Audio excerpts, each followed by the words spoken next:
Arlington's 2019 Patriots Day weekend is just days away. This year's celebration promises parade bands, entertainers, marching groups, and a grand marshal who has a remarkable tale to tell through the eyes of his adoring grandchild. Justice for Arlington Police Lieutenant Rick Pedrini. After some tense moments for the officer, the community, and town leaders, Pedrini's back on the job, but not without one or two caveats. We'll have the very latest. A familiar circus is taking up residency at an Arlington school where several children get into the act, and many can feel the magic up close. And the candidates make their final pitch to woo voters on Election Day. They have had plenty to say. Now the voters do the talking. ACMi News starts right now. Hello, I'm Carla Dorado. And I'm Paul Werlin. Honoring the tradition and celebrating our future. Arlington is gearing up for one of New England's greatest events. The Patriots Day Parade is all set for Sunday, April 14th at 2 in the afternoon. The celebration kicks off at Brattle Square in Arlington Heights, down Mass Ave to the Linwood Street area in East Arlington. You'll see the Middlesex County volunteer fifes and drums, along with other Minutemen, reenactor groups marching in what is sure to be a perfect weather day. Fingers crossed. The town manager says he's looking forward to a great parade this year because a lot of cooperation between Arlington and other towns, kind of like our tenacious militiamen banded together 250 years ago. So the committee has been hard at work, led by Jeff Chunglo and many other volunteers on the committee. And I think they're excited for hopefully what will be good weather and a great parade lineup. I think they've actually cooperated for the first time with the Lexington parade organizers and getting some of the same acts or folks that march from the Lexington parade to march in the Arlington parade. So we're trying to kick it up a notch and have a really great parade for the community. Paul Revere and William Dawes himself will arrive to say hello on Monday. Incidentally, it's a myth. Revere said the British are coming. Historians say since most residents living on this side of the pond consider themselves British subjects, Revere likely said the regulars are on the move or something to that effect.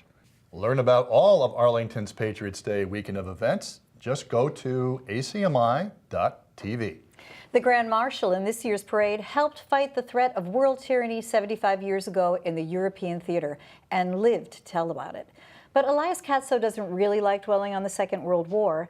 His remarkable life, however, captured the imagination of his granddaughter Lexi, so much so that Lexi wrote a book about her grandfather hero. Here's ACMi's Jeff Barnes with the story.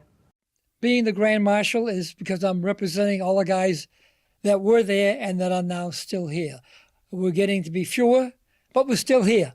93-year-old Elias Katsos has a fascinating story to tell. At 18, he joined the U.S. Army in 1943, attached to Battery C, 552nd Field Artillery Battalion. Within a year, he would be engaged in among the most horrific battles of the Second World War, including Normandy and the Battle of the Bulge. In the fall of '44, Katso says his luck nearly ran out in Holland. I got hit by a bomb, dropped by an airplane at night while I was sleeping. And when they found me, well, they got me back to a Heathfield hospital. Like I said, I went back to England to recuperate. It took about 3 weeks. It wasn't a quick journey. They thought I was going to die on the way back. Katsos would be honorably discharged in 1945, returning home in a merchant marine vessel with a Purple Heart. Another chapter of his life began post-war with a marriage to his wife, Konstantina. Soon after, 4 children arrived, and the youngest would go on to have the internationally aired Steve Katsos TV show right here at ACMi. A fascinating family tale that wasn't lost on Elias's 9-year-old granddaughter, Lexi, seen here with her 12-year-old brother, Luke. Lexi penned the book, Papu is My Hero, a story about World War II. I'm really happy because everyone's going to get to know about his experience, and also it's going to get to be passed on because if I didn't do this, then no one would know about World War II. I'm the luckiest man in the world. I'm very happy about that. I think guys that came back and had families, they know what I'm talking about. It's a great feeling. Elias is the very proud grandparent of his grandchildren, one of whom is not shy to tell a remarkable story that Elias will not hesitate to downplay. It's a dream. It's a bad dream, but it's way back, so I don't think about it that much. But a 9-year-old young lady, separated nearly 80 years in time from the greatest generation, has given it much thought. Payback for her granddad, who managed to come home when so many so long ago did not. And for something Elias instilled in Lexi not too long ago.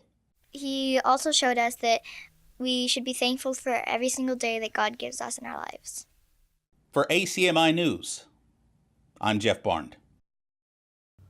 Amazing. When you see Elias at the parade, you'll be seeing proud Lexi sitting right next to him. You'll also be able to read Lexi's book. It's on display at Robbins Library. Town leaders announced this week the case of Lieutenant Rick Pedrini is now over. He'll stay on the job, but he underwent weeks of restorative justice. You'll recall Pedrini was placed on administrative leave for what Arlington leaders called irresponsible comments published in the law enforcement journal Sentinel last year. An email was released by the town manager's office this week, saying in part, "The town of Arlington has no tolerance for this type of employee behavior exhibited by Lieutenant Pedrini, which is at odds with the progressive programs and policies championed by the town and the police department." ACMi News spoke to town manager Adam Chapdelaine about this last month as to why the restorative justice process was the right approach.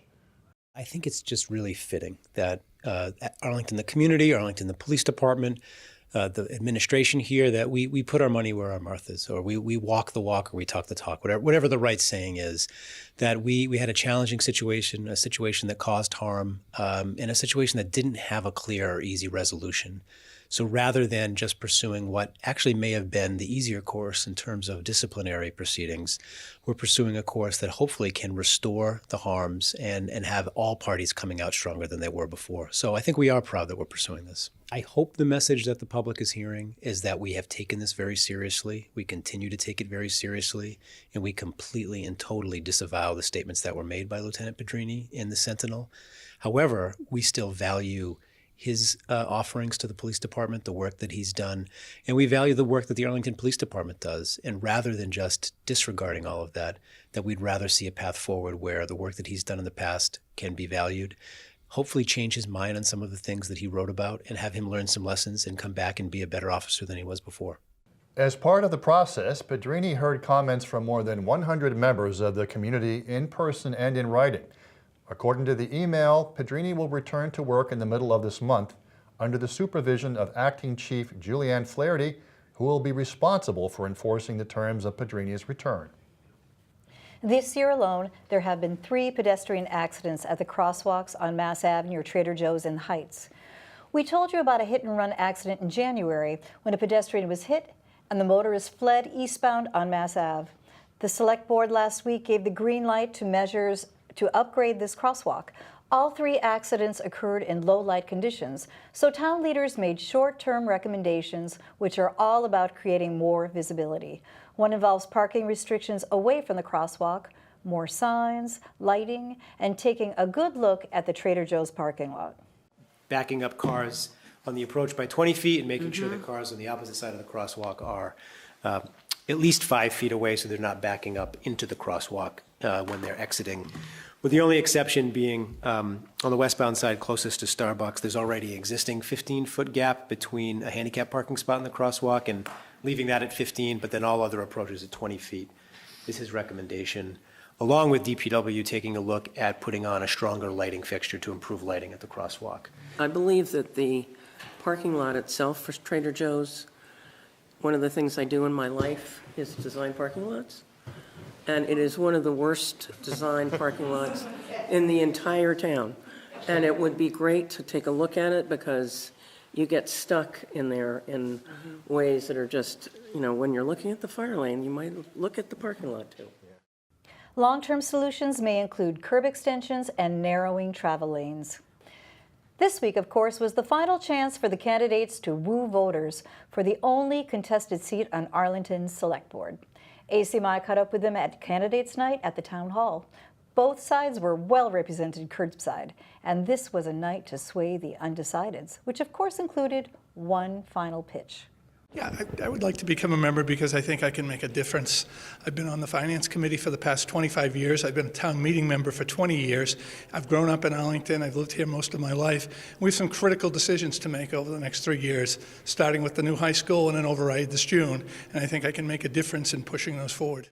will have been a lifelong resident and active citizen for Arlington, engaged and involved in so many different community activities and committees and organizations, everything from town meetings since 1987, Finance Committee for 12 years, Council on Aging Board, and over 20 other organizations. The candidates say it was a fun race that clearly brought up many issues important to the town of Arlington. You know the old saying, I'm going to run off and join the circus? Well, there's no need for kids to do that at one Arlington school. The circus has come to them. ACMi's Brenda Mahoney got in on the act and reveals the circuit's secrets. Play it on the stick. Play it on the stick.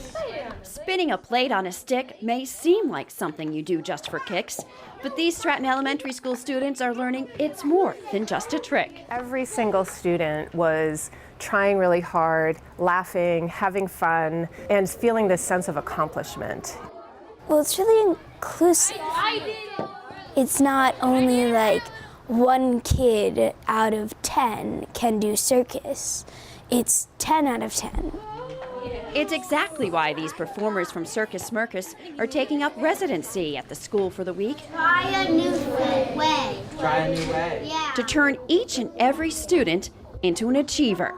Oftentimes teachers come up to us afterwards and they're very surprised to see students really excelling in circus in a way that they don't often see them, and it gives them kind of a new confidence. The Parent Teachers Organization funded the performance art troupe to provide a fun way to enhance students' learning, physically, mentally, and creatively. It's about art, it's about physical expression, not just juggling or balancing plates on sticks. They're doing that and they're loving it, but it's a way for them to explore a lot of different avenues of creativity. Physical education teacher Patricia Mangata sees the kids making that mind-body connection that in turn is inspiring her. I see them learning new skills, something that I necessarily don't know how to teach them in the gym, and this is something that as I'm learning, maybe I could teach in future years as well. The circus is revealing its secrets to Stratton Elementary School. They're things like try again or try another way. The biggest secret? They don't just apply to circus skills. The biggest secret is that the circus secrets aren't only for circus. You can use them to learn how to play an instrument. They can help you with math. They can help you with science. They can help you with sports. Anything that you want to learn, you can use the circus secrets. Oh, I think it makes it more fun. Like, we're going to tell you a secret about the circus. Circus is a little bit mysterious and fun, so it's fun to be on the inside of it, you know? This seemingly extracurricular activity balancing perfectly with the social emotional curriculum schools like Stratton Elementary are focusing on now. The results of which Yeah, I did it. are no act. How's that make you feel that you did it? It makes me feel really proud of myself. Brenda Mahoney, ACMi News. Well, if you're a fan of James Brown, the godfather of soul, you are in for a treat. Tony Wilson, also known as Young James Brown, burned up the stage at the Regent Theater this week. But before that, he visited our Studio A for a little preview. Take a look.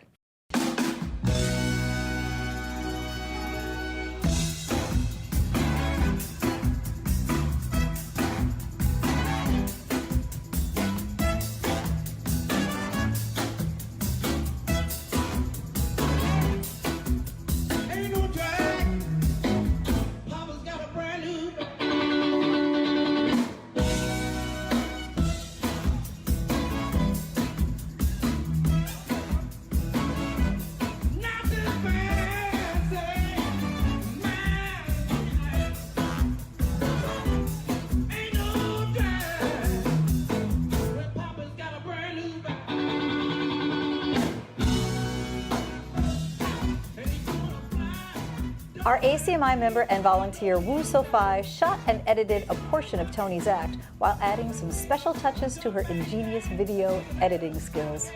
We are very fortunate to have Wu here. And I don't know about you, Carla, but I think that is one cool dude. Oh, he is a very, very cool dude. You know, I got a chance to sing a few songs with him at Leland Stein, the owner of the Regent Theater's birthday party. And he is funny on stage and off. He is on every minute. He is quite a character. He makes me want to sing. I feel good. Da, da, da, da. You do, you do. Coming up on the other side of the break, we talk to a fascinating children's author who also happens to be nationally renowned surgeon. She says it's all about empowerment. And we have some tennis and lacrosse action from Arlington High School. That and more next.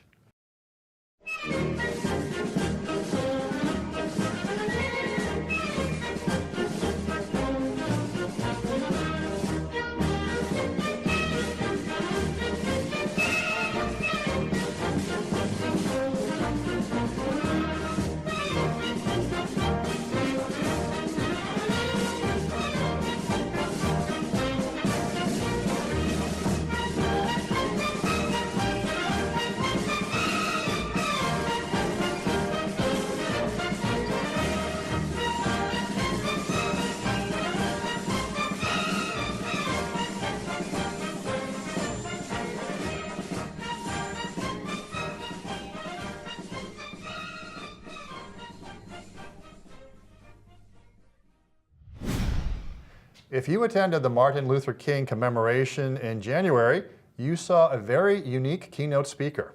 Dr. Onika Williams is not only a urologic surgeon, she's a children's book author.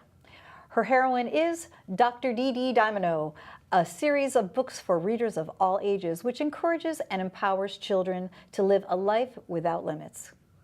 So my thesis is that if I can surround children with these images of positivity, of these images of accomplishment, of these images of, what is possible, and then I can combine that with a set of tools that allow parents and begin to train not only parents, but teachers. How do they interact with young people in order to foster that feeling of positivity, that equipping them with the belief system that helps them to understand that they are valuable, that they can achieve. To see more on this fascinating woman, watch our public affairs show, Talk of the Town. Just go to our website, acmi.tv. And now that spring has finally arrived, there are several Good Riddance Winter events taking place at Arlington High School. Here's Reese Stephan with a look at this week's Ponderscope. Welcome to the Ponderscope, your Arlington High School news, updates, and more. The spring musical, Me and My Girl, will open on Friday, April 7th at 7:30 in the Low Auditorium. There will be another showing at the same time on Saturday and a show at 2 p.m. on Sunday. Tickets are $15 for adults and $10 for students, and are available through cast members and at the AHS main office. On Monday, the 8th, and Tuesday, the 9th, there will be SBIRT screening for freshmen. SBIRT stands for Screening, Brief Intervention, and Referral to Treatment. The goal of SBIRT at AHS is to prevent issues that students may have regarding drugs and alcohol or treating existing issues. Wednesday, April 10th is Inclusion Day. There will be classes in the morning and afternoon, and Inclusion Day workshops will take place midday. Workshops will be centered around creating a more inclusive community at AHS.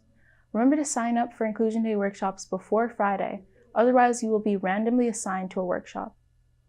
Monday, April 15th, will mark the start of April break. School will start up again on April 22nd. I'm Reese Stephan, and this has been the Ponderscope. Some lacrosse and tennis scrimmage action to tell you about this week. Here's Alex Van Thong with our ACMi Sports Update from Studio B.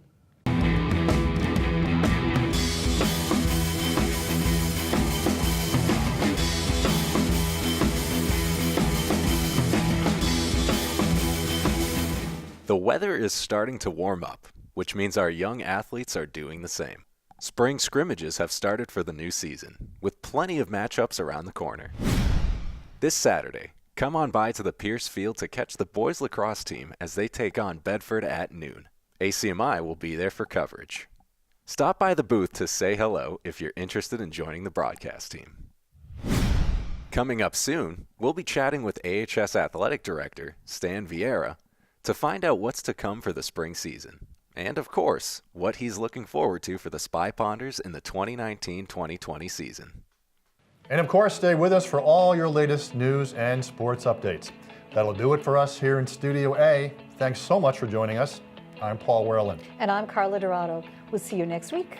You can always check out our latest segments and newscasts on the web at acmi.tv/news. And don't forget to like us on Facebook and follow us on Twitter and Instagram at ACMi News. If you have any news tips for us, or you wish to become a citizen journalist, we'd love to hear from you. Email us at news@acmi.tv or stop by our Studio A at 85 Park Avenue.